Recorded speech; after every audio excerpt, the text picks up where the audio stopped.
Hi అండి. ఎలా ఉన్నారు అందరూ? బాగున్నారని ఆశిస్తున్నాను. ఈరోజు దుర్గా నవరాత్రుల్లో రెండో రోజు శ్రీ గాయత్రీదేవిగా మనకు దర్శనం ఇస్తారండి. ఈరోజు అమ్మవారిని ఆరెంజ్ కలర్ బ్లౌజ్ పీస్తో ఆరెంజ్ ఫేస్ పెట్టి అమ్మవారిని రెడీ చేసుకున్నానండి. శ్రీ గాయత్రీదేవి అమ్మవారిని ఎలా పూజించుకుంటున్నానో ఈ వీడియోలో చూపిద్దామని అనుకుంటున్నానండి. మా ఫ్రెండ్ ఒక ఆమె, మీరు పసుపు కుంకుమ పెట్టుకుంటారు కదక్క దేవుడి దగ్గర, అవి రోజు తీసేయాలా లేదంటే అలా ఉంచుకోవచ్చా అని అడిగారండి. ప్రతిరోజు తీయాల్సిన అవసరం లేదండి. ఈ 11 రోజులు కూడా అవి అక్కడ పెట్టుకుని తర్వాత తీసుకోవచ్చు. అవి తీసుకున్న పసుపు కుంకుమలు ద్వారబంధానికి కానీ మన మొహానికి కానీ రాసుకోవాలి, కాలుకి రాసుకోకూడదండి.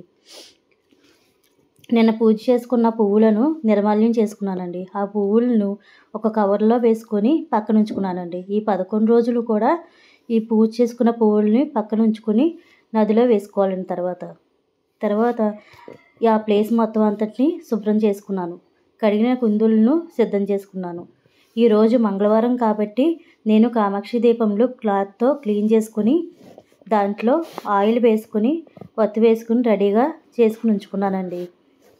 మంగళవారం శుక్రవారం ఈ కామాక్షి దీపాన్ని కడుక్కోకూడదండి, అందుకని చెప్పేసి.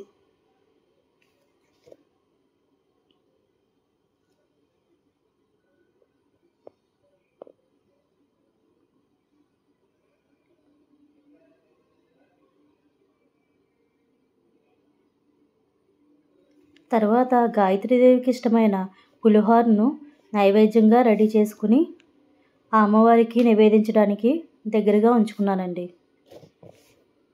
మనం పూజ చేసుకునే ఆ ప్లేస్ మొత్తం సువాసనాభరితంగా ఉండాలని జవాది పౌడర్ను మొత్తం అంతా ఆ ప్లేస్ మొత్తం చల్లుకున్నానండి.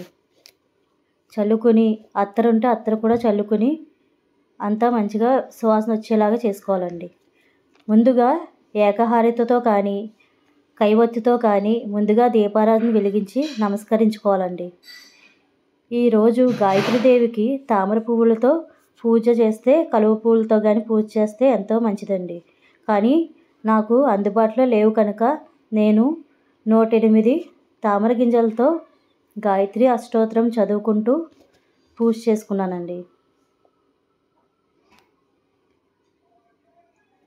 అలాగే సాయంత్రం పూజ కూడా అష్టోత్తరం చదువుకుని కుంకుమ పూజ చేసుకున్నానండి.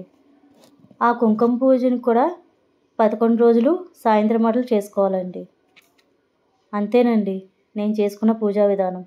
మీకు ఎలా అనిపించిందో చూసి చెప్పండి. Thank you for watching.